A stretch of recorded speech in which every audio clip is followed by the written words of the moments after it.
दोस्तों नमस्कार। हमारे चैनल में आपका स्वागत है। तो आज हम पढ़ते हैं मोर पंख। एक कहानी है, इसको हम पढ़ते हैं। ठीक है, शुरू करते हैं। विशाल जब घर से निकला तब गली में हल्का सा अंधेरा था। आसमान में दो चार तारे भी टिमटिमा रहे थे। चिड़िया जाग तो गई थी पर अभी घोंसलों में ही बैठी गीत गा रही थी। आसमान में उड़ने के लिए शायद उन्हें और उजाला होने का इंतजार था। ये लड़का है, इसका नाम क्या है? विशाल।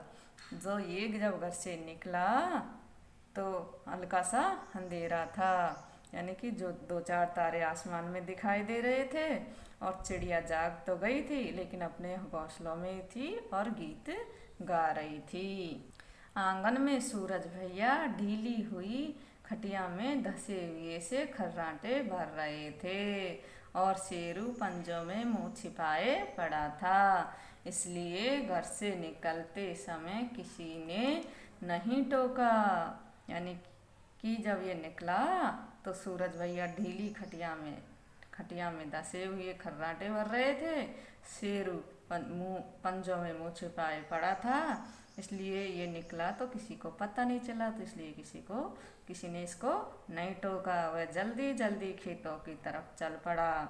उसे विश्वास था कि इतनी जल्दी खेतों की तरफ कोई नहीं गया होगा और रात में जितने भी पंख मोरों ने गिराए होंगे सब उसी को मिलेंगे।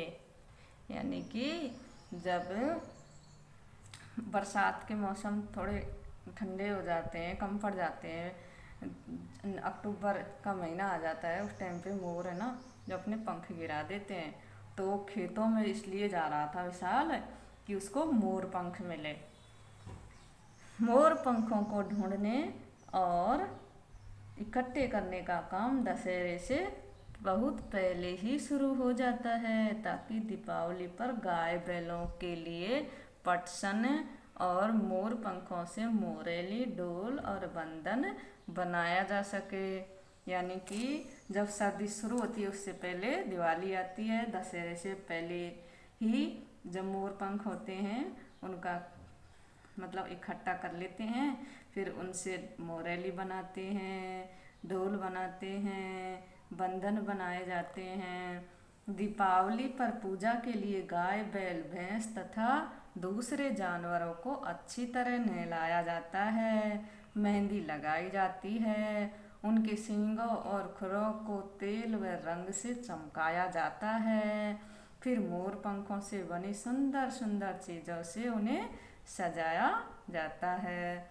गले में बंधे घुंघरुओं और घंटियों की आवाज़ से घर आंगन गली चौबारे गूंज जाते हैं।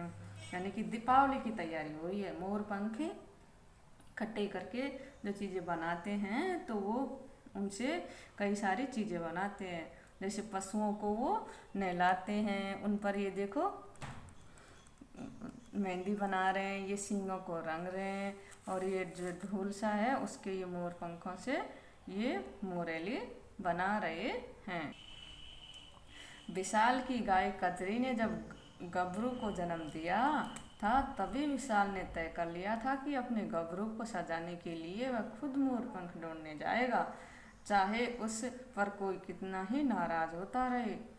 वैसे उसे पता है कि जब सूरज भैया चोरी चोरी रात में ही मोर पंख ढूंढने जाते थे तो पिताजी उनकी पिटाई के सारे इंतजाम कर लेते थे, पर जब से वे हाथ में खूब सारे मोर पंख लेते आते थे तो पिताजी का गुस्सा न जाने कहाँ गायब हो जाता था। यानी कि विशाल ने तो सोच लिया कि उसकी जो गाय है कजरी, उसने जब गबरू को बछड़े को जन्म दिया तभी सोच लिया था कि अब की बार तो मैं गबरू के लिए खुद ही इसको सजाऊंगा, मोर पंख खुद ही ढूंढने जाऊंगा, और चाहे कोई कितना भी नाराज हो मैं तो ये काम करूँगा। उसको पता भी था कि जब सूरज भैया चोरी चोरी रात में मोर पंख ढूंढने जाते थे तो उसके पिटाई के सारे सामान इंतजाम कर लेता था उसका पिताजी, लेकिन जब वो मोर पंख लेकर आते तो उसके पिताजी का गुस्सा शांत हो जाता था।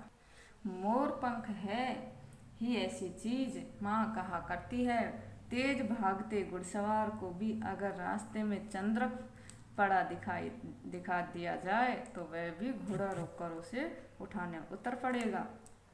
यानी कि जो मोर पंख है वो है ही ऐसी चीज़, माँ कहती है कि तेज भागते घुड़सवार को भी अगर रास्ते में चंद्रक यानी कि ऐसा ये वाला मोर पंख ये दिखाई दे जाए तो वो अपने घोड़े को भी रोककर उसको उठाने के लिए उतर जाएगा। चंद्रक सबसे खूबसूरत मोर पंख होता है। वैसे तो मोर पंख कई तरह के होते हैं, कुछ छोटे, कुछ लंबे, कुछ कटार जैसे तो कुछ तीर जैसे, पर मोर पंख के नाम पर आँखों में केवल चंद्रक ही लहराने लगता है। यानी कि मोर पंख भी कई तरह के होते हैं, कटार के जैसे छोटे, कुछ लंबे, कुछ तीर के समान, लेकिन सबसे सुंदर तो ये चंद्रक ही लगता है। लंबा हरे रेशमी रेशों के साथ बीच तांबई गोलक और उसके गहरे मखमली नीले रंग का लुभावना चंद्रक, कितने अनोखे रंग, कितनी अनोखी सुंदरता। विशाल की बड़ी बड़ी इच्छा थी कि उसे रास्ते में पड़े ऐसे ढेर सारे चंद्रक मिले। यानी कि ये इसके दिमाग में ये चंद्रक फिरता है, इसके बारे में बता गया है कि ये गहरे मखमली नीले रंग का है, लुभावना चंद्रक, कितनी अनोखे रंग है इसके। तो वो सोच रहा है मने मन में कि मुझे ढेर सारे चंद्रक मिले, लेकिन उसे निराशा ही होना पड़ता था। खेतों के चारों और नदी के किनारे नींबू करौंदों के झुरमुट में उसने अच्छी तरह देखा था, पर उसे एक भी मोर पंख नहीं मिला। ये बेचारा तो सब जगह ढूंढ लिया, खेतों में ढूंढ लिया, नदी के किनारे ढूंढ लिया, नींबू करौंदों में झुरमुट में ढूंढ लिया, लेकिन इसको कोई मोर पंख नहीं मिला।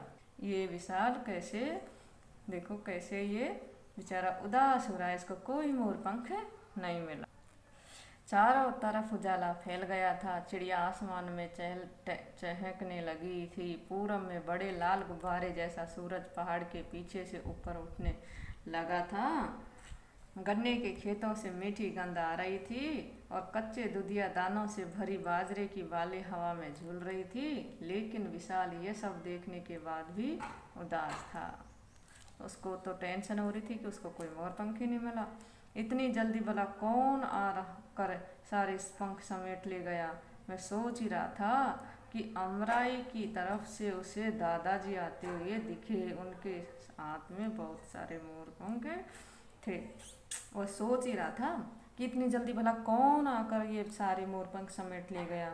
वो सोच ही रहा था कि जो आम का पेड़ अमराई की तरफ से उसे दादाजी आते हुए दिखे और उनके हाथ में बहुत सारे मोर पंख थे। ये दादाजी, इसके हाथ में ये मोर पंख। ये सोच रहा है विशाल बेचारा।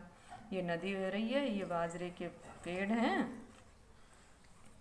और इधर को ये पहाड़ जैसे हैं। अरे बिस्सू, इतनी सुबह तू क्या कर रहा था? क्या कर रहा है यहाँ? दादाजी ने पास आकर पूछा, पर विशाल कुछ नहीं बोला। दादाजी ने ही उससे पहले आकर सारे पंख बटोर लिए हैं। यह जानकर मारे गुस्से के उसका मुंह फूल गया था। दादाजी ने जैसे सारी बात समझ ली वे मुस्कुराए। यानी कि दादाजी ने इससे पूछा, अरे बिस्सू तो इतनी सुबह यहाँ क्या कर रहा है? लेकिन विशाल तो गुस्से में था। वो तो गुस्सा आ रहा था कि मेरे से पहले आकर दादाजी ने सारे पंख बटोर लिए। तो वो गुस्सा था, तो दादाजी ने उसकी सारी बातें समझ ली और वे मुस्कुराए। ये विशाल तो गुस्से में है और ये दादाजी मोर पंख लिए हुए है। इतने सारे पंख हमारे विश्व के लिए ही तो हैं। अब इन्हें घर लेकर तो वही जाएगा, मुझे नहीं चाहिए। विशाल जोर से बोला, मैं अपने मबरू के लिए खुद मोर पंख ढूंढूंगा, गबरू के लिए। यानी कि इसके दादाजी ने बोला इससे कि ये तो सारे मोर पंख है वो विश्व के लिए ही तो हैं, ये घर तो वो ही लेके जाएगा। तो विशाल तो गुस्से में था, उसने बोला मुझे नहीं चाहिए, मैं अपने गबरू के लिए खुद मोर पंख ढूंढूंगा। यह कहकर नदी के उस पार जाने लगा जहाँ खूब घना घास फूल रहा था। उसके सफ़ेद लंबे फूल हवा में लहरा रहे थे। दादाजी ने पुकारते ही रह गए, पर वे जल्दी ही नजरों से ओझल हो गए। यानी कि उसको तो गुस्सा आ रहा था, वो तो नदी के इस पार गया जहाँ पर ये बड़ी बड़ी घासें हो रही है, इसके सफ़ेद सफ़ेद फूल आ रहे हैं। दादाजी तो उसको पुकारते ही रह गए और वो नजरों से ओझल हो गए, यानी कि वहाँ से गायब हो गए। कुछ ही देर बाद दादाजी ने विशाल की चीख सुनाई, दादाजी दादाजी। यह सुनकर दादाजी एकदम घबरा गए। जरूर विश्व मुसीबत में है, ये सोचकर वे लांगते फलांगते और हाँफते विशाल के पास पहुँचे। वहाँ जब उन्होंने विशाल को देखा तो हैरान रह गए। उसके आसपास कई चंद्रक और दूसरे मोर पंख पड़े थे। यानी कि जब विशाल जोर से पुकारा दादाजी दादाजी, तो दादाजी तो घबरा गए बेचारे। वो भगते भगते आए वहाँ पर, तो हाँफते हुए, तो वहाँ उन्होंने विशाल को देखा तो हैरान रह गए कि उसके पास तो कई सारे चंद्रक और दूसरे मोर पंख पड़े थे। वह खुशी से चीख रहा था, दादाजी दादाजी देखिए ना कितने सारे मोर पंख। दादाजी चुपचाप मुस्कुराकर विशाल को देख रहे थे। फिर विशाल की आंखों में सुंदर मोर पंख थे और उनसे सजा हुआ प्यारा नन्हा गबरू। यानी कि दादाजी भी उसको देखकर मुस्कुरा रहे थे, लेकिन इतने सारे मोर पंख, और विशाल तो सोच रहा था कितने सारे मोर पंख है, चंद्रक है, और उसको जो गबरू था तो वो सजा हुआ दिखाई दे रहा था और उसको कोई किसी से मतलब नहीं है। तो ये हमारी प्यारी सी कहानी मोरपंख की, ये हमने आपको सुनाई है। आपको भी बड़ा मज़ा आया होगा विश्व के साथ में, विशाल के साथ में। तो अच्छी लगी तो इसको लाइक करना और चैनल को सब्सक्राइब कर देना। ओके बाय बच्चों।